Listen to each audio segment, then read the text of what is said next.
capítulo 6, versículo 13 e 14, sobre o tema Os benefícios das dúvidas.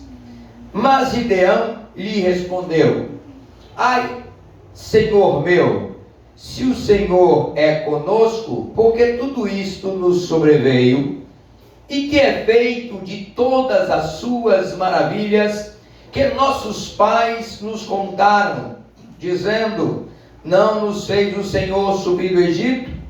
Porém, agora o Senhor nos desamparou e nos deu na mão dos midianitas. Então o Senhor olhou para ele e disse: vai nesta tua força e livrarás a Israel da mão dos midianitas. Porventura não te enviei eu, Senhor Deus e Pai? Te agradecemos, Senhor, por mais esta oportunidade que Tu nos dá, Senhor, para falar para a Tua igreja. Senhor, nós Te pedimos com temor e tremor, Senhor, porque sei da importância, Senhor, desta reunião, desta igreja reunida aos Teus olhos. Senhor, por quanto estamos com esta responsabilidade, fala conosco, Senhor, através da Tua palavra.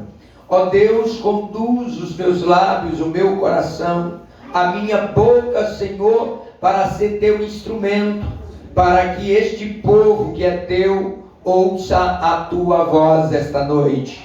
E em nome de Jesus, se assim Tu fizeres, toda a glória é Tua, Deus, porque Tu és eterno e para sempre. Amém. Podeis assentar, queridos.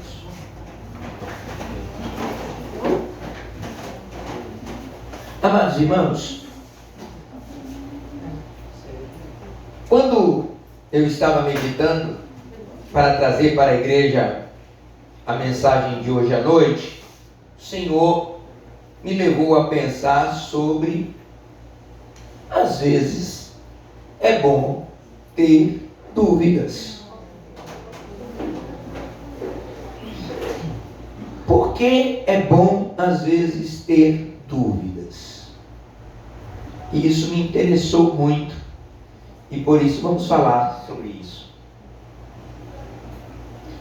Antes de nós entrarmos na mensagem, eu queria mostrar para os irmãos aquilo que venho dizendo ao longo destas mensagens, que estamos a todo tempo fazendo julgamentos.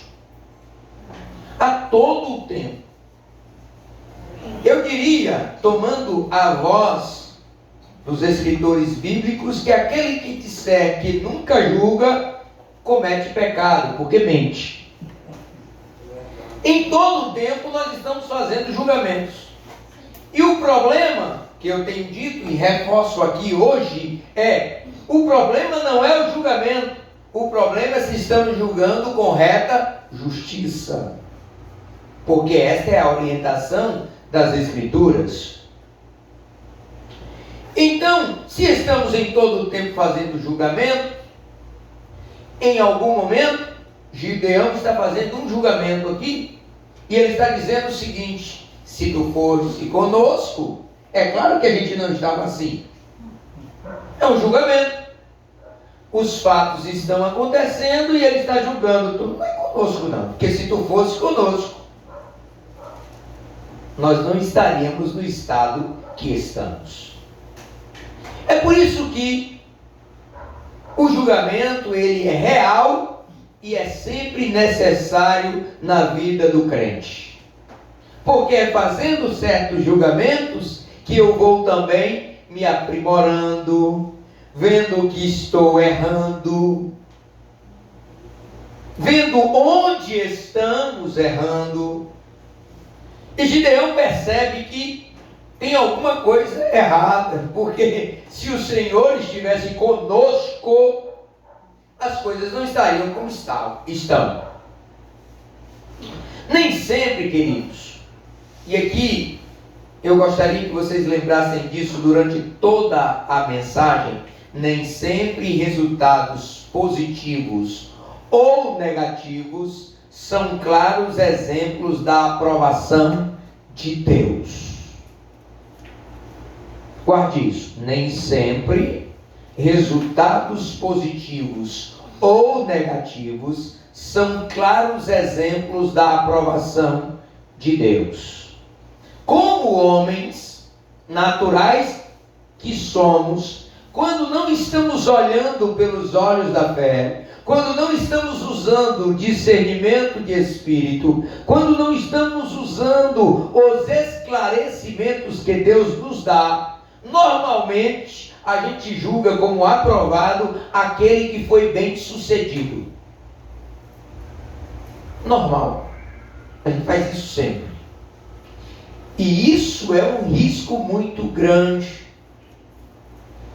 Embora Gideão esteja olhando para os resultados para fazer um julgamento, nem sempre os resultados adversos são porque Deus nos abandonou. Entretanto, em alguns momentos também, os resultados positivos não é porque Deus está ao nosso favor. É verdade. Vamos exemplificar. Algumas vezes, e não é difícil nós notarmos que o ímpio prevalece sobre o justo. Em alguns casos, em algum momento, nós percebemos que homens maus são bem-sucedidos nas suas ações. Roubam, matam. Então, queridos, não é porque alguém está sendo bem-sucedido em algo que devemos de pronto dizer: o Senhor é com ele. Nem tampouco, quando alguém é mal-sucedido, o Senhor o abandonou. Veja, Jó está rico, próspero, o Senhor era com ele. Jó está ferido, doente, mas o Senhor não o tinha abandonado. Aleluia. Glória a Deus. Glória a É Deus. verdade, aleluia. É muito perigoso e por isso eu venho falar sobre os benefícios das dúvidas.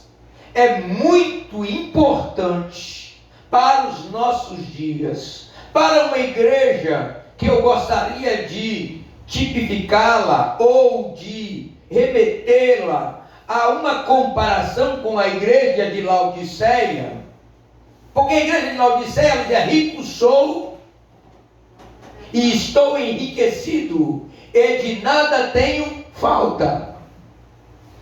Aos nossos olhos, estamos vendo muitas igrejas que são como Laodiceia, e estamos dizendo: o Senhor está naquele lugar. Não é verdade? Laodiceia, rico sou e estou enriquecido, e de nada tenho falta. E Deus, olhando para Laodiceia: tu és pobre, miserável e nu. Vocês entendem isso? Muitas vezes, ao olharmos para o resultado, logo dizemos: Deus é com ele. E até, em alguns casos, alguém passa a seguir, por estar bem sucedido, passa a cultuar com eles, passa a, quem sabe, ser pastoreado por eles, quando na verdade está indo congregar na igreja de Laodiceia. Diz que é rica, diz que nada tem falta, e Deus está dizendo: eu nem lá estou. E por que nós caímos nestes enganos? Porque às vezes não usamos o benefício que a dúvida pode nos dar. Deixa eu verificar direito isso aqui. Deixa eu dar uma olhada mais de perto. Então, a dúvida tem alguns benefícios. E eu queria, queridos irmãos, antes que alguns aqui fiquem um tanto quanto turbados, porque Não é? A Bíblia diz que é para a gente não duvidar, que é para a gente ter fé. Calma. Não estou falando que é para ter fé em Deus, não. Eu estou falando para você não ter os seus olhos voltados para os resultados, achando que por isso Deus está. Uma das coisas que, enquanto eu meditava, eu comecei a pensar é por que as dúvidas surgem. Por que eu duvido? E aí eu fui olhar alguns exemplos bíblicos de homens de Deus em que em algum momento duvidaram. A primeira coisa que eu imaginei, me lembrei e quis pontuar é que às vezes as dúvidas surgem por causa das incapacidades naturais que o homem tem. Quantos creem que Abraão era homem de Deus? Amém. Deus era como Abraão? Abraão, batendo papo com Deus, ainda tinha umas dúvidas. Eu não estou falando que o profeta veio entregar nada a Abraão, não. Eu estou dizendo que Deus estava falando com Abraão. Aleluia! Não teve intermediários. E mesmo assim, por causa da sua incapacidade, Abraão teve dúvida. Gênesis capítulo 17, versículo 17. Então caiu Abraão sobre o seu rosto e riu-se. E disse, não disse a Deus não, disse no seu coração: a um homem de 100 anos há de nascer um filho, e dará à luz Sara da idade de 90 anos. Eu acho interessante que todas as vezes, eu já até falei sobre isso, todas as vezes a gente só lembra que foi Sara que duvidou, porque Abraão é o pai da fé. A gente nem para ler outros textos que falam exatamente que o sentimento de Abraão foi igualzinho de Sara. E por que ele teve esse sentimento? Porque ele olhou para ele. Nossa incapacidade natural pode gerar em nós alguma dúvida.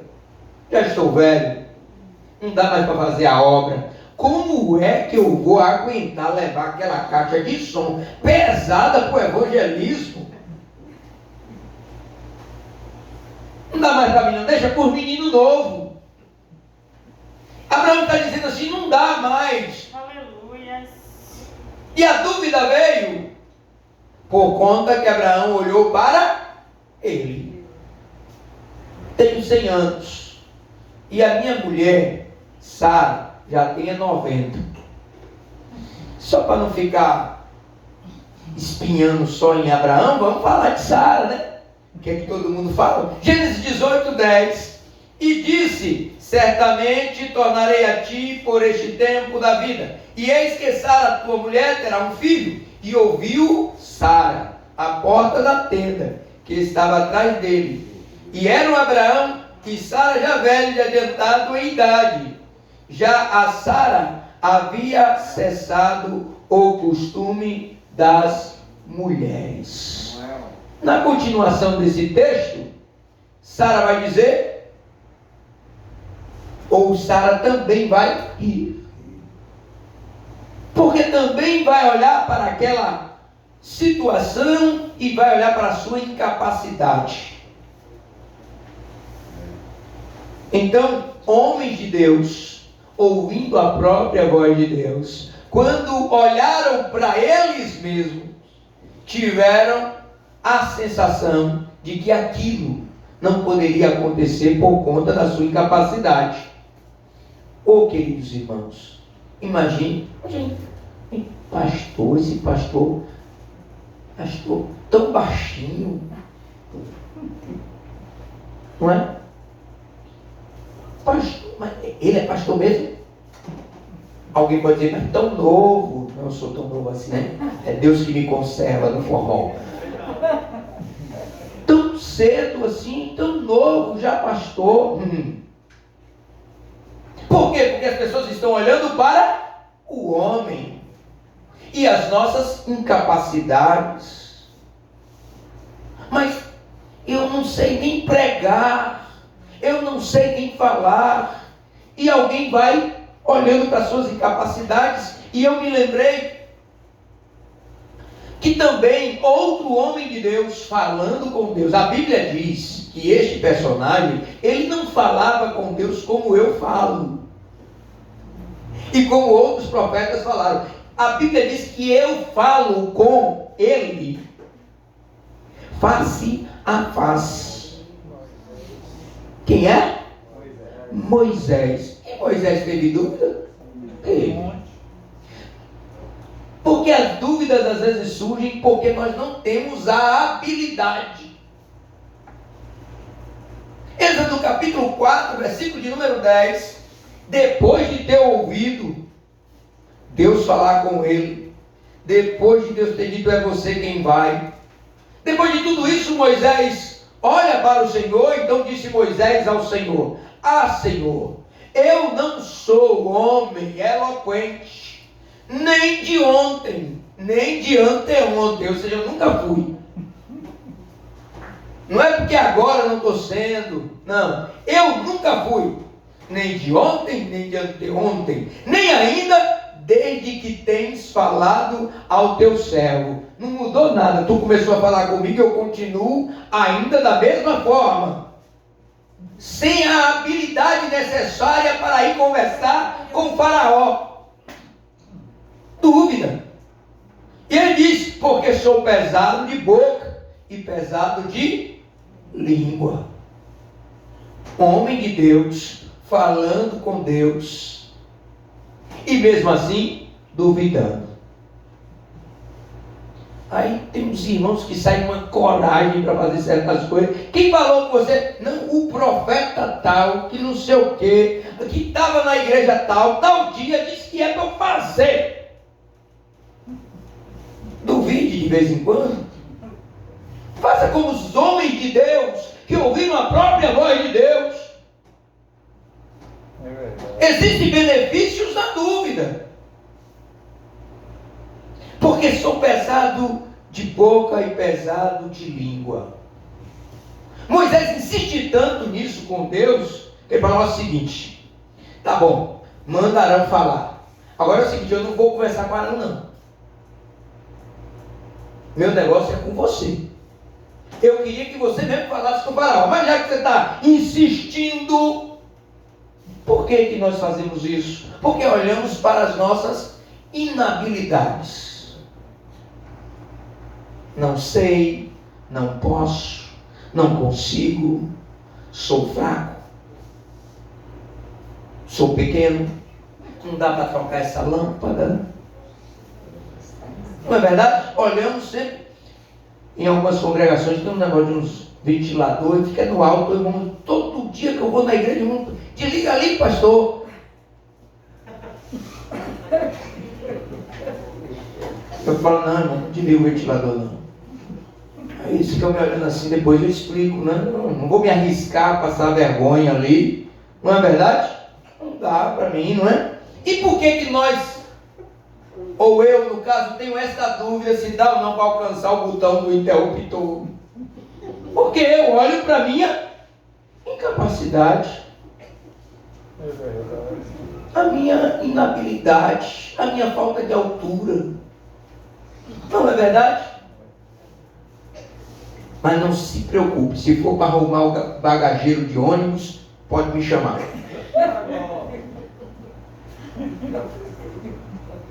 Você está entendendo?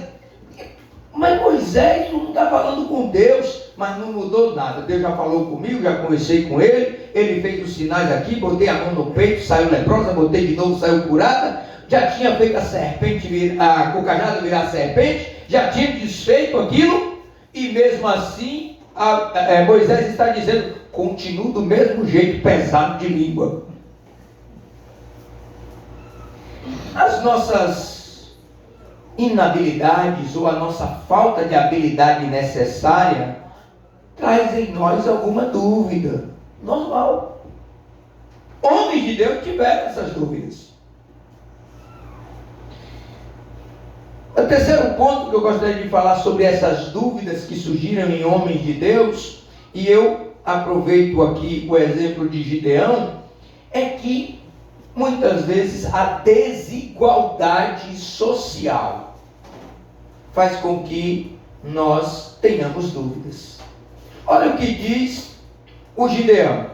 Deus está conversando com ele. Ele diz assim no versículo 15: e ele lhe disse: ai, Senhor meu, com que livrarei a Israel? Você vai entender nesse instante. Com que livrarei a Israel? Eis que a minha família é a mais pobre em Manassés, e eu, o menor da casa de meu pai. Queridos irmãos, nas guerras, quando você não conseguia aliados, você tinha que comprar o quê? Pessoas para lutar ao seu favor.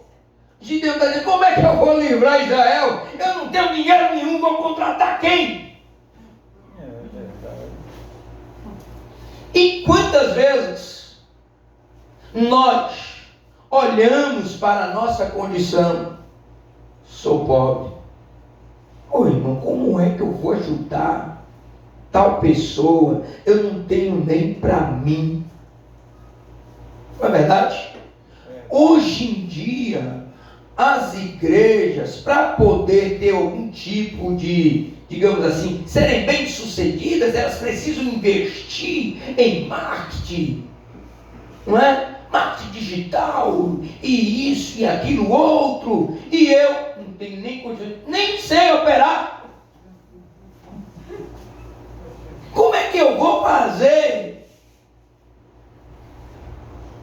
Por que nós temos essas dúvidas? Porque nós olhamos para nós. E Deus, Ele sabe distinguir o medroso,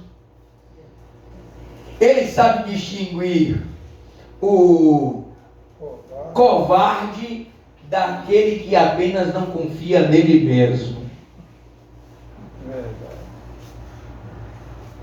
Porque, irmãos, nos últimos dias, uma das coisas que nós temos ouvido muitas vezes é este sentimento vitimista de que eu não posso fazer porque não tenho oportunidade. Gideão, se vivesse nos nossos dias, talvez estivesse na frente da fileira dizendo assim: não, lá naquela igreja só dá oportunidade para quem é dizimista. E nós começamos a colocar a culpa sempre de não poder fazer nada para Deus. É porque eu sou pobre, por isso que ninguém me dá atenção. Mas, amados, Deus está olhando do céu, não é para o seu bolso. E a prova disso é que Ele vai chamar o mais pobre da família de Manassés.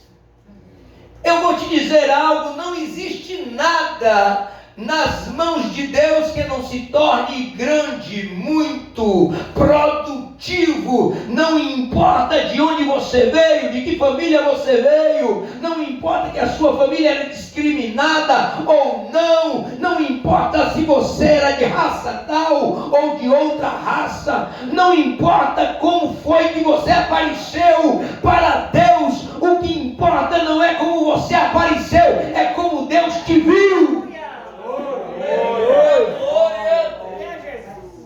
Como foi que Deus viu a Gideão? Aleluia. Trabalhando. Não foi chorando pelos cantos: sou pobre, minha família é pobre e ainda sou o menor da casa do meu pai. Não, foi trabalhando, se escondendo, sim, já falamos sobre isso, se escondendo dos inimigos, tentando de alguma forma sobreviver, mas estava trabalhando. Para de se acomodar por causa das dificuldades que você tem encontrado na vida. É hora de ir malhar no lagar. Às vezes nem é o lugar certo, mas trabalha a si mesmo. Às vezes nem é o lugar que Deus espera que você esteja, mas trabalhe a si mesmo, porque daqui a pouco Ele chega para te chamar, para te dizer: vem cá, varão valoroso, porque eu sou contigo. Oh, glória! E um dos grandes perigos, irmãos, de nunca colocar as coisas em dúvidas, não usar o benefício das dúvidas, daqui a pouco eu vou falar sobre os benefícios, é que quando nós não duvidamos de nada, normalmente pré-aprovamos tudo. Ou consideramos que porque Deus falou comigo, tudo que eu faça já está pré-aprovado por Deus. Toda atitude que eu vá tomar já está pré-aprovada por Deus. Por quê? Porque Deus falou comigo. Eu já ouvi muitas vezes em muitas pregações, vou só ilustrar com esta passagem. Abraão, sai da tua terra e da tua parentela, para a terra que eu te mostrarei. Aí Abraão, porque Deus falou com ele, bora logo.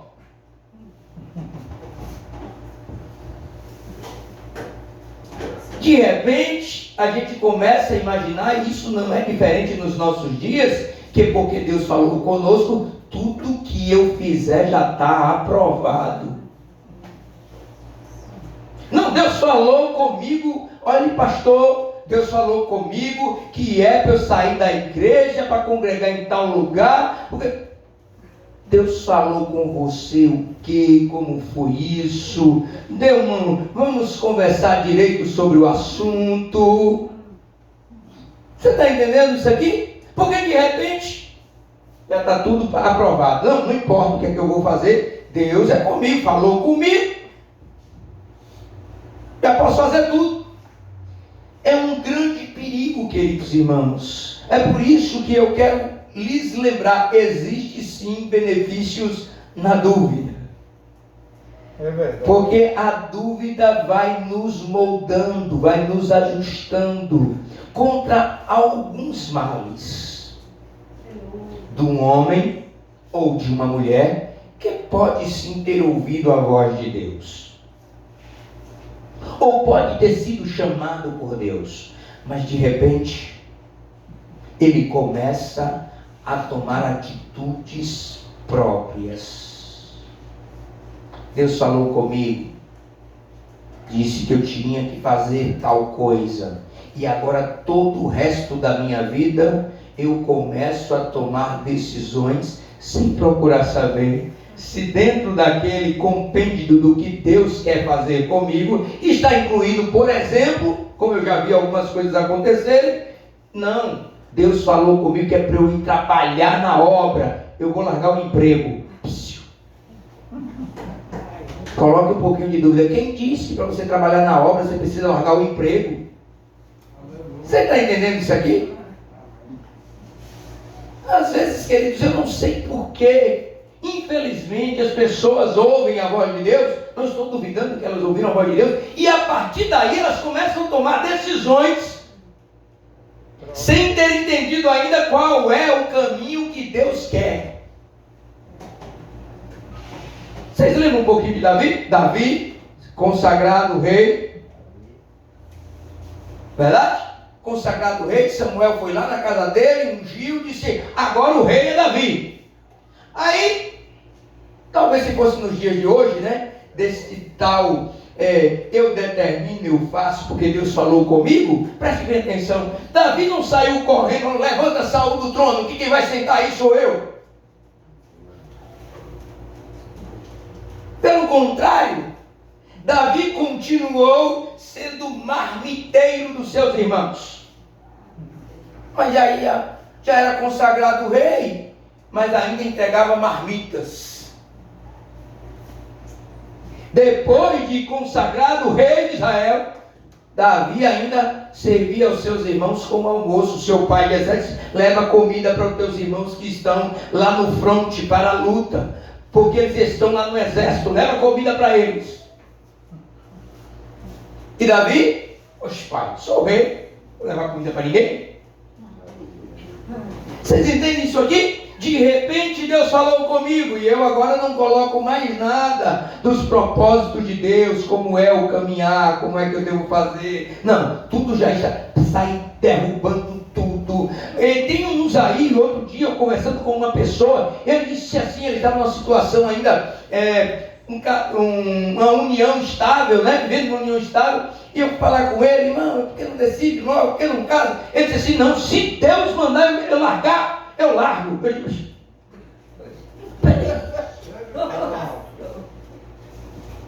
Nunca vai largar. Deus não vai mandar você largar. Aí de repente chega alguém, né? Pode falar isso e ele sai destruindo o casamento, deixando o esposo e tudo mais. Por quê? Porque acha que alguém falou da parte de Deus. Coloque as coisas um pouquinho em dúvida, faça como Abraão. Eu já sou velho. Na verdade, eu posso ter me enganado. Não foi bem isso que Deus falou, sei lá. Mas coloca alguma coisa em dúvida, porque a dúvida tem alguns benefícios. O primeiro benefício: a dúvida evita a altivez.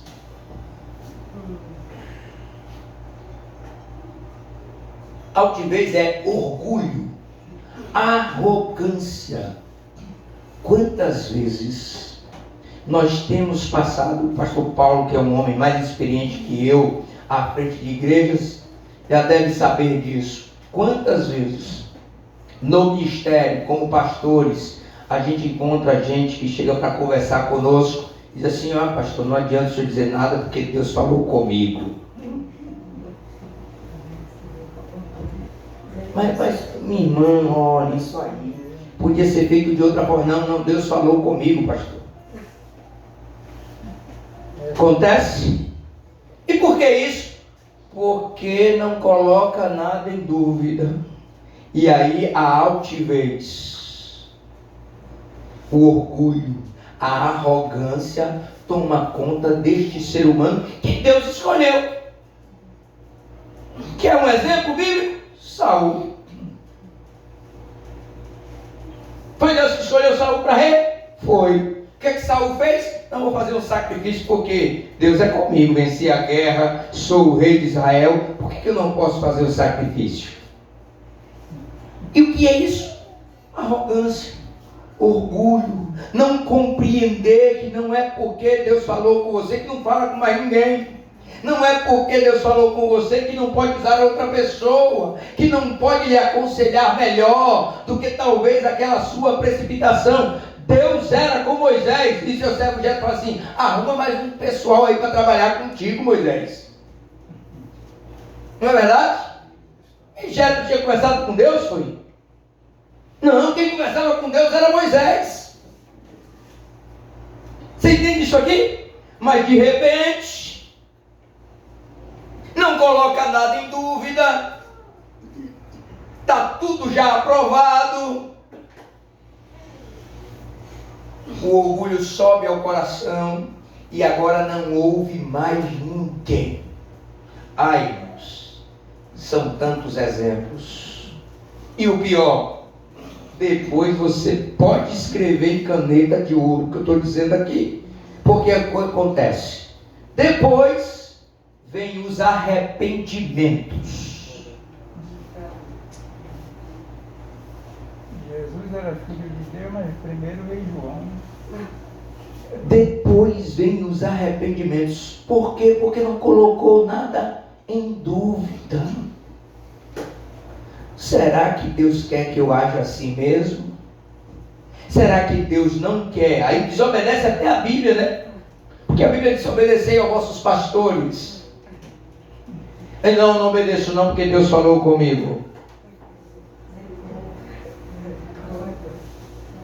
Altivo, orgulhoso. Já pensou Moisés falando com Jetro? Que tu sabe de nada, Jetro. Deus fala comigo, Jetro. Eu subo no monte, desço com o rosto brilhando. Quem és tu, Jetro? Não é assim que algumas pessoas têm se comportado nos últimos dias? Sim, porque tem, sim, claro, eu tenho certeza absoluta que Deus ainda fala.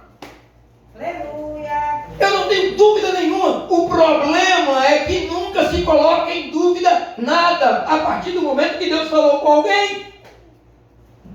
Outra coisa, não é porque Deus falou, operou milagres no culto tal que vai operar em todos os cultos tais. Dúvida. Nem sempre é assim. Mas Deus usa ele, usou, mas não está usando naquela hora. Mas por causa da altivez e do orgulho, tem sempre que ter uma mensagem. Moisés de Jordanica, né? Por que não temos ou não damos a nós mesmos os benefícios da dúvida? O pastor Paulo lembrou muito bem aqui o exemplo de Josué, homem de Deus. Deus chamou Josué para conduzir Israel para entrar na terra prometida. Segundo as Escrituras, Josué, meu servo Moisés é morto. Levanta, pois, Josué. Eu serei contigo. Assim como eu fui com Moisés, eu serei contigo. Mas aí veio um pessoal estranho, pregando sobre isso aqui, dizendo-se que morava distante. Trocou as vestes e tal. Josué, como Deus era com ele, ao invés de colocar em dúvida, não, Deus é comigo.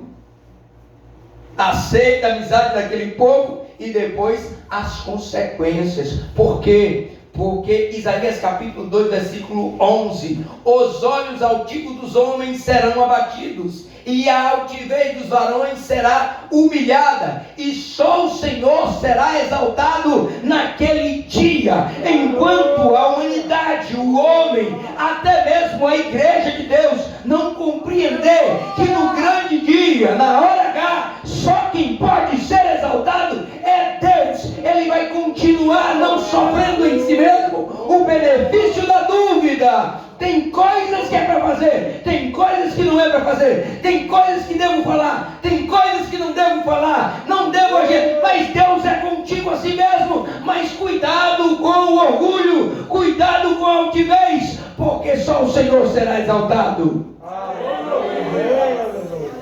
Glória a Jesus. Benefícios da dúvida.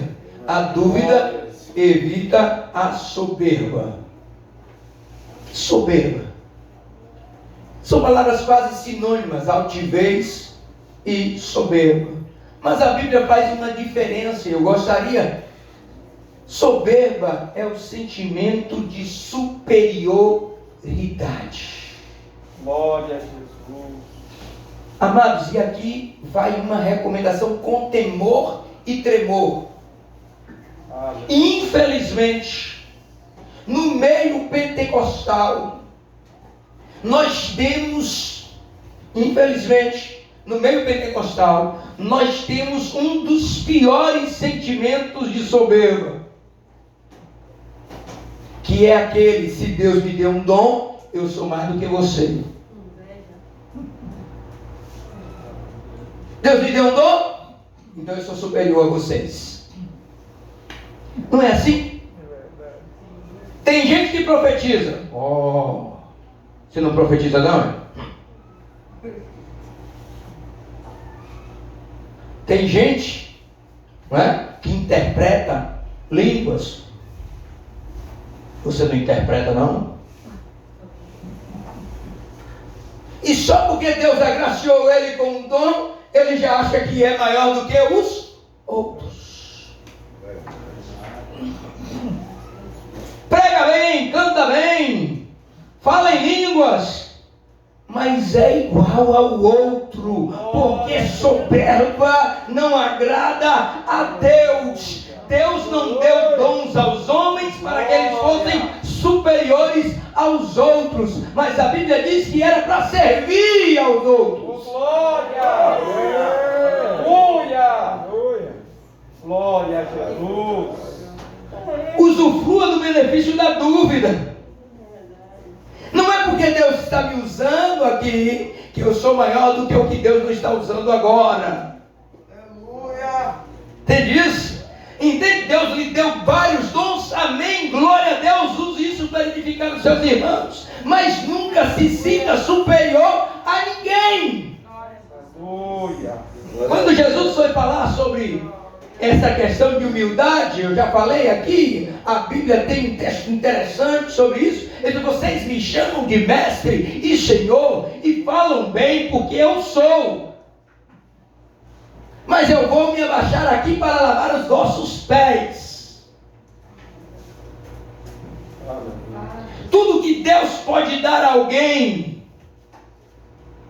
em todos os aspectos desta vida, todas as coisas, todas as benesses, todas as bênçãos, tudo que Deus nos deu, ou nos dará, ou nos está a caminho, não sei, como seja, eu quero que você entenda algo aqui esta noite. Não permita que a soberba suba ao seu coração, porque somos todos iguais, e o Senhor só te deu isso para você cooperar de alguma forma com o crescimento da igreja de Deus. Aleluia. Glória a Deus. Aleluia. Provérbios 29, 23. A soberba do homem o abaterá, mas o humilde de espírito obterá honra. Aleluia. Você entende? Por isso que é bom colocar algumas coisas em dúvida. E como nós devemos agir para que estas dúvidas venham a nos beneficiar? Compreender o ideal de Deus para a vida do homem em relação à sua igreja. E a terceira coisa de benefício que a dúvida traz é: evita o sentimento de independência. Amados irmãos, por isso que o Senhor se agrada da fala de Gideão. Você parou para meditar nisso? Gideão está falando assim: se o Senhor fora conosco. Ora, eu fiquei sabendo que quando o Senhor era conosco, nos fez sair do Egito. E ele vai dizer: e o Senhor, porém agora o Senhor nos desamparou e nos deu na mão dos midianitas. Aí Deus olha para Gideão com essa fala e diz assim: vai nessa tua força. Eu fiquei lendo isso aqui para tentar entender. Olha, Gideão está dizendo. Aleluia. Glória a Deus. Glória a Deus. Gideão está dizendo que não, Deus não está conosco, nós estamos perdendo tudo aqui. Aí Deus olha para ele: vai nessa tua força. Aí eu fiquei pensando, É mesmo. sabe o que Deus está dizendo para Gideão? É isso mesmo, você está certo. Mas agora não vai mudar o quadro, porque agora eu serei contigo. Glória. Glória. Aleluia. Aleluia. A dúvida não nos deixa nos tornar independentes. Eu não preciso de Deus. Eu só não estou ganhando com o Egito porque estou sem vontade. Aleluia. Eu só não venci o Egito porque ainda não me dei ao trabalho de me levantar. E Gideão: não, a gente está perdendo. Não tem jeito. Se o Senhor fora conosco, a gente estava em outro quadro. Porque quando Deus estava do nosso lado, nós vencemos o Egito. É verdade. Aí Deus olha para Gideão: vai nessa tua força. Ele está dizendo: é isso mesmo, se eu for com você, você vence.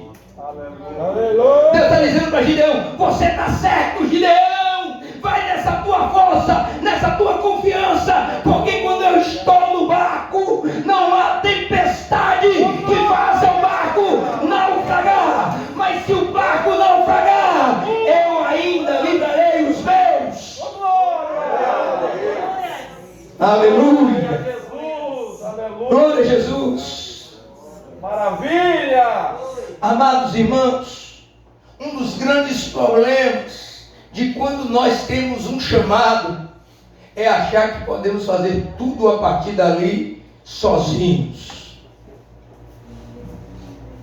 Deus já tinha falado com Moisés, já tinha tirado Israel do Egito, já tinha feito os milagres e maravilhas, muitas coisas Deus tinha desenvolvido através da vida de Moisés. Aí Deus disse: não vou mais com o povo não, avisa o povo que eu não vou mais. Não nos faça sair daqui se a tua presença não for conosco. Aleluia. Aleluia. Mas isso eu estou falando é de Moisés. Aleluia. De repente Deus lhe chamou, falou com você, entregou em você na sua mão o ministério, e agora você já nem precisa mais de Deus. Você já sabe pregar, você já sabe fazer a igreja virar, você já sabe falar de um jeito que emociona o público, e agora você nem precisa mais de Deus. Cuidado, nem Moisés pensou assim. Moisés disse: eu não saio daqui. Aleluia. Aleluia. A dúvida gera em nós o entendimento de que nós somos dependentes de Deus. Glória a Deus. Aleluia. Abraão: não posso ter filho, sou velho. Dependente de Deus. Aleluia. Aleluia. Moisés: não sei falar, dependente de Deus. Glória a Deus. Aleluia.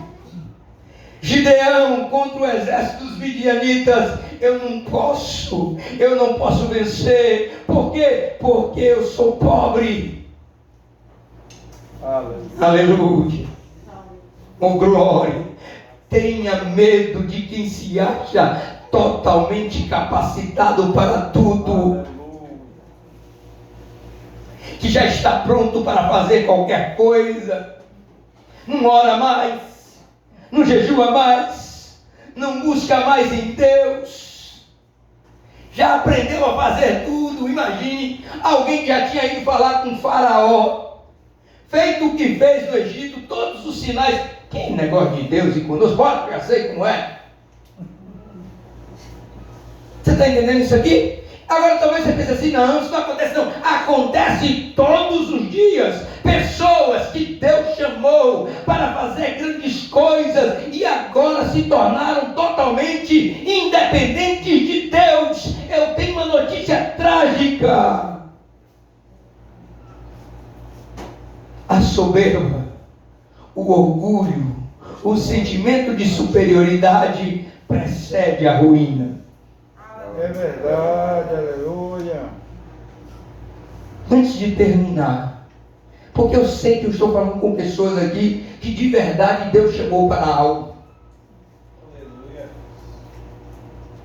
Mas olhe Davi, rei de Israel. Queridos, eu quero explicar para vocês quem é Davi para o povo de Israel. Ele foi um grande rei. Até hoje, o que se espera é alguém que, substituindo Davi, lá, os judeus, eles esperam que alguém substituindo Davi faça o mesmo que Davi fez. Você entende a grandiosidade de Davi como rei? Eles esperam. Esse Davi foi o mesmo que, tomando conta das ovelhas do seu pai, ele disse que com as próprias mãos abriu a boca do urso e o matou. E depois do leão, ou vice-versa, primeiro o leão, depois o urso, não importa muito, o que importa é que aconteceu. E veja bem, esse mesmo Davi é o que vai lutar contra Golias. Enquanto todo o exército amedrontado, ele vai lutar contra Golias, o gigante, o grande guerreiro, e ele vence. Aleluia. Davi venceu todas as guerras. Mas quando Davi estava salmodiando a Deus, ele nunca era soberbo. Já notou? Olha o que Davi diz no Salmo 51, versículo 10 e 11. Cria em mim, ó Deus, um coração puro e renova em mim um espírito reto. Não me lances fora da tua sua presença. Davi sabia que sem a presença de Deus ele não era nada. E não retires de mim o teu Espírito. Davi está dizendo: eu tenho o teu Espírito, mas não retire de mim.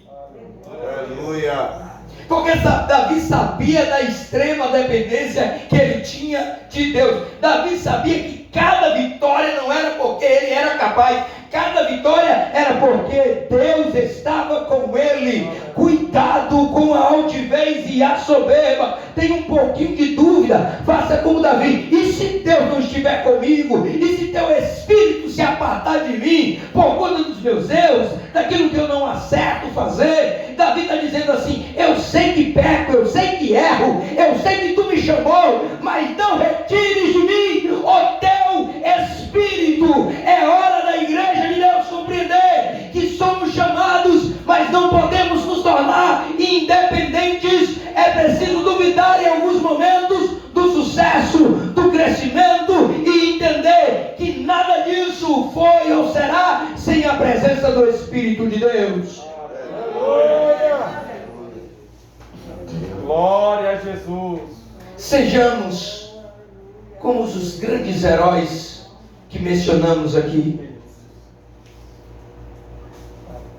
Não permitamos que, porque Deus nos usou ou nos usa, nos tornemos independentes dele. É verdade. Todas as vezes que eu oro a Glória. Deus sobre a minha posição de pastor, eu sempre digo assim: Senhor, eu já fiz tudo o que eu podia, agora é contigo. E o que é que eu podia? Eu venho para o culto, eu vim para a igreja, eu estou aqui. O resto, não retires de mim o teu Espírito. Aleluia. Porque sem mim nada podeis fazer. Vamos nos colocar de pé, queridos.